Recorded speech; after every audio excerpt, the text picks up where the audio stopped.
The moment God had been waiting for was here at last. God was coming to help his people, just as he had promised at the beginning.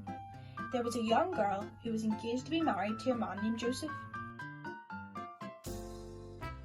One morning, she was visited by an angel, a special messenger from heaven named Gabriel. When she saw the angel standing there, Mary was frightened. "You don't need to be scared," said Gabriel. "God is very happy with you. Mary, you're going to have a baby, a little boy. You will call him Jesus. He is God's own son. He's the one. He's the rescuer." The God who flung the planets into space and kept them whirling around and around, the God who made the universe with just a word, the one who could do anything at all, was making himself small and coming down as a baby. "But it's too wonderful," Mary said, and felt her heart beating hard. "How can it be true?" "Is anything too wonderful for God?" Gabriel asked. So Mary trusted more than what her eyes could see, and she believed. "I am God's servant," she said. "Whatever God says, I will do." Sure enough, it was just as the angel had said. 9 months later, Mary was almost ready to have her baby. Now, Mary and Joseph had to take a trip to Bethlehem, the town King David was from. But when they reached the little town, they found every room was full, every bed was taken. "Go away," the innkeepers told them. "There isn't any place for you."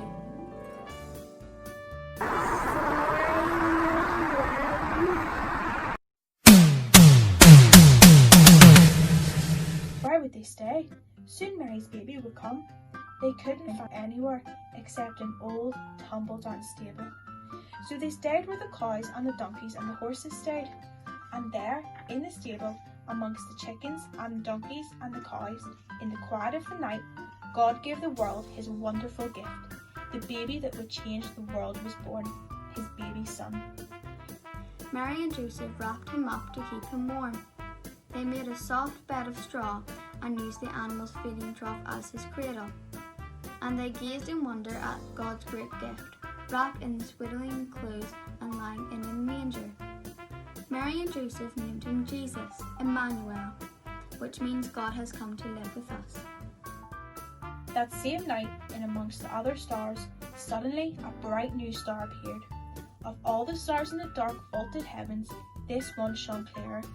It blazed in the night and made the other stars look pale beside it. God put it there when his baby son was born, to be like a spotlight shining on him, lighting up the darkness, showing the people the way to him.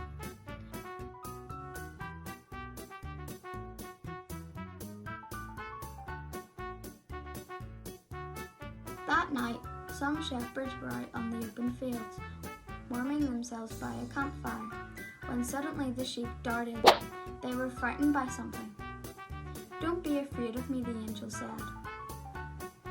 "I haven't come to hurt you. I've come to bring you happy news for everyone everywhere. Today in David's town in Bethlehem, God's son has been born. You can go and see him. He is sleeping in a manger." Behind the angels, they saw a strange glowing cloud. Except it wasn't a cloud. It was angels, trips and trips of angels, armed with a light, and they were singing a beautiful song. "Glory to God in the highest, and on earth peace to all men." The shepherds raced through the fields and streets of Bethlehem until they reached a tumble-down stable.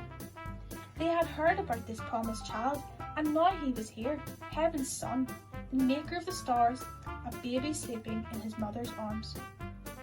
This baby would be like that bright star shining in the sky that night, a light to the whole world, chasing away the darkness, helping people to see. And the darker the night got, the brighter the star would shine. Far away in the east, some wise men saw the same star. They had been waiting for this star. They knew it would come. They followed the star across deserts and towns until they reached Bethlehem.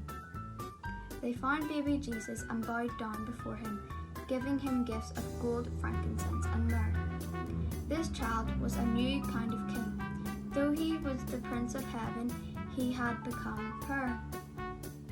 Though he was the mighty God, he had become a helpless baby. The king hadn't come to take charge, but to be a servant.